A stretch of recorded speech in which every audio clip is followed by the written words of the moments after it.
മകളെ, Jerusalem 3 minute prayer ലൈനിലേക്ക് വന്നുകൊണ്ടിരിക്കുന്ന വചനദാഹികളായ മക്കളെ, കർത്താവ് നിങ്ങളെ കാണുന്നുണ്ട് കേട്ടോ. കർത്താവിൻ്റെ അനുഗ്രഹം നമ്മിലേക്ക് നദി പോലെ ഒഴുകുന്നത് ഞാൻ കാണുന്നുണ്ട്.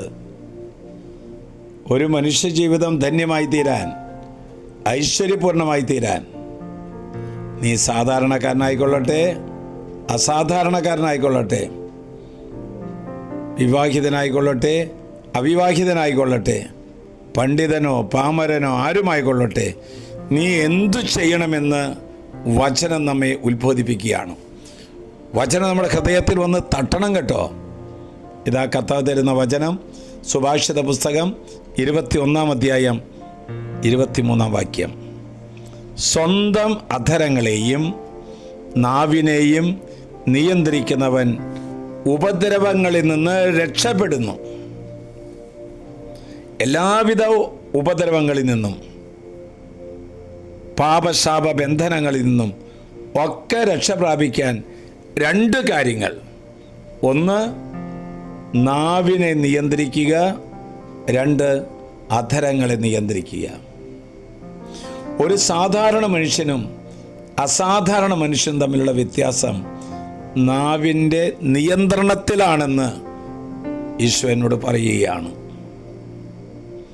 ഉയരത്തിൽ പറക്കുന്ന പക്ഷിക്ക് അമ്പേറ്റാൽ എങ്ങനെ താഴേക്ക് നിപതിക്കുന്നുവോ അതുപോലെയാണ് നാവിൻ്റെ ദുർവിനിയോഗം മൂലമായി ലോകം മോഹങ്ങളിൽ മനുഷ്യൻ അധപ്പതിച്ചു പോകുന്നത്. നാവിലാണ് അനുഗ്രഹവും നാവിലാണ് ശിക്ഷയും പതിയിരിക്കുന്നത് ഉണ്ട് എന്ന് ചിന്തിക്കാറുണ്ടോ? പലവിധ നിയോഗങ്ങൾ വെച്ചുകൊണ്ട് ഈ ശുശ്രൂഷയിൽ പങ്കെടുക്കുന്ന അനേകായിരങ്ങളുണ്ട്.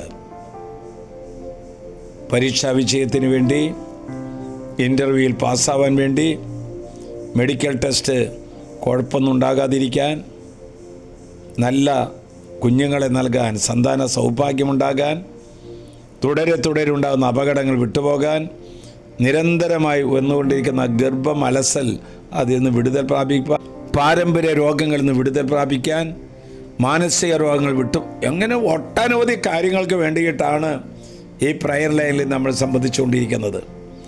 മനുഷ്യൻ്റെ മനസ്സിൽ, ആത്മാവിൽ സ്വാധീനം ചെലുത്തി അവനിൽ ദുരാഗ്രഹങ്ങളും രോഗപീഠകളും നൽകി അവനെ തകർക്കുമ്പോൾ ഓർക്കുക, നിന്റെ നാവിനെയും അധരത്തെയും സൂക്ഷിക്കാൻ.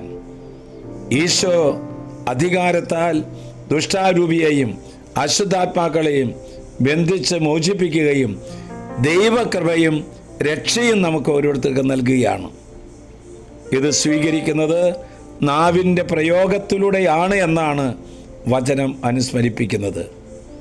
നാവിനെ സൂക്ഷിക്കുക, സ്വർഗവും കൃപയും അഭിഷേകവും നിന്നിൽ വന്ന് നിറയും. ആശ്വാസപ്രദമായ രാത്രി, പ്രതീക്ഷാ നിർഭരമായ പ്രഭാതം, സൽപ്രവർത്തികൾ നിറഞ്ഞ ദിവസം നൽകി അവിടുന്ന് നമ്മെ അനുഗ്രഹിക്കട്ടെ. ഈശോ ഇതാ നമ്മെ അനുഗ്രഹിക്കുകയാണ്. ഒന്ന് നോക്കിയേ. നമ്മുടെ കർത്താവ് ഈശോ മിശിഹായുടെ കൃപയും പിതാവായ ദൈവത്തിൻ്റെ സ്നേഹവും പരിശുദ്ധാത്മാവിൻ്റെ സഹവാസം ഉണ്ടാകട്ടെ, ഇപ്പോഴും എപ്പോഴും എന്നേക്കും. ആമേൻ.